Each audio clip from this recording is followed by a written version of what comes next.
What's going on, folks? There we go. Let's sit down here. All right. I was talking to Rich, and you normally mine's trapping, hunting, stuff like that. Haven't had a chance to get in the woods because I've been busy between work and the knife shop. So, part of what I do is actually self-reliance. And yes, I know I might be shooting myself in the foot. I am not the best knife maker in the world. I do make a decent knife.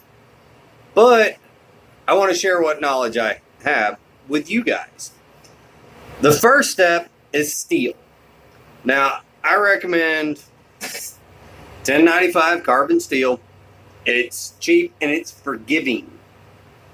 By forgiving, I mean it's not like A2 or air hardening steels or water quench steels or cryo treatment steels. It's pretty straightforward. Get it to a certain temperature, quench it in warm oil, clean it up, and it's easy to work. You can call companies like I do, which Jant Supplies, who I use, and you can make knives yourself using basic tools. You don't have to have all the stuff that I have. It helps, but you can make you a nice tool or a nice knife just using, hand tools, files, sandpapers, angle grinder. You can pick up an angle grinder for like $30. They're not expensive whatsoever. Of course, we're repping the Backyard Butcher Shop apparel.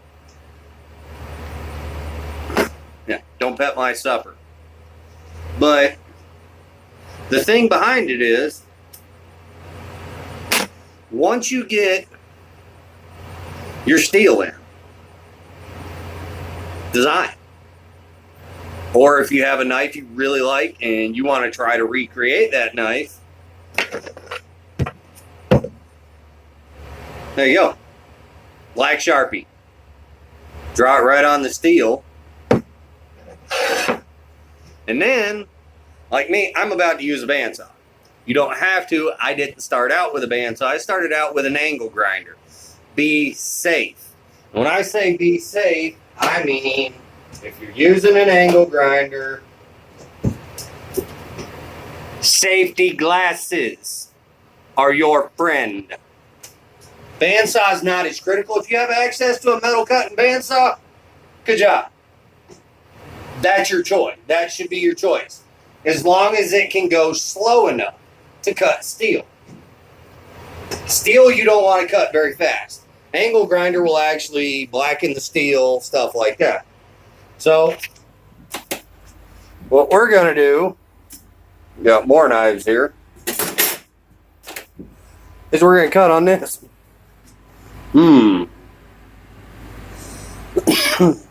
I know. Oh. Give me one sec. I just found how I'm going to prop this up. So y'all can see what I'm doing here.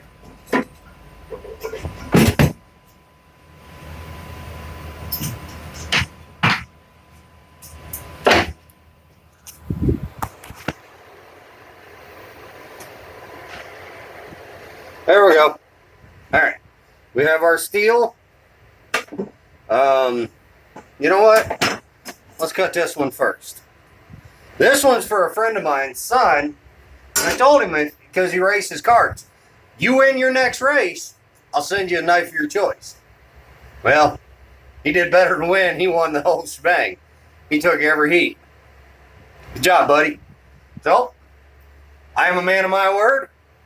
Here's his crawfish. This is the knife he wanted. So, let me fire this bandsaw.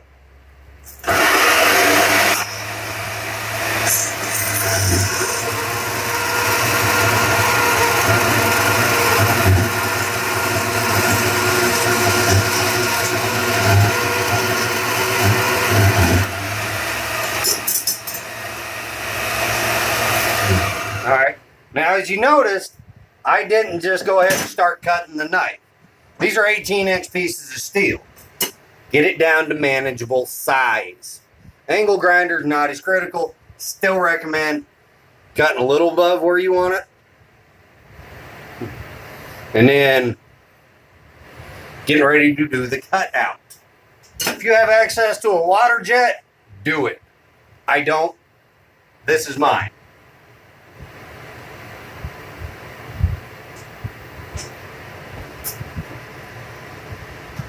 Sound like somebody was talking on the other buildings.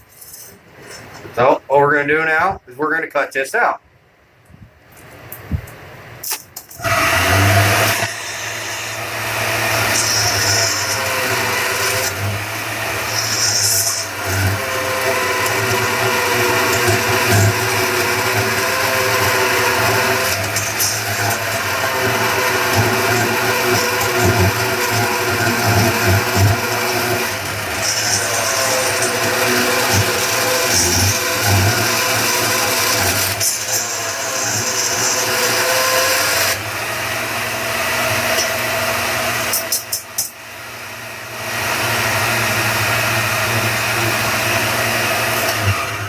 But there you go.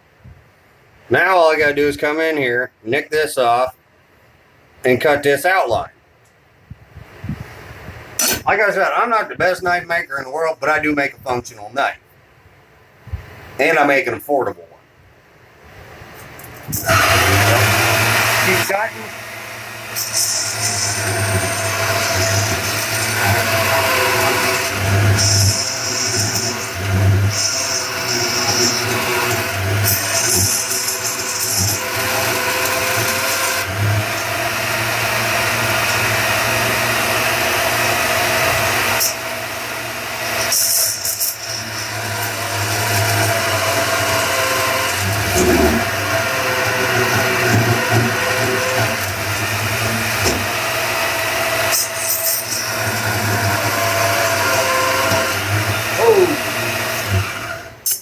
Alright.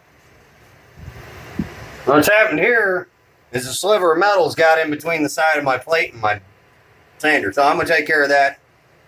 Stay tuned for part 2.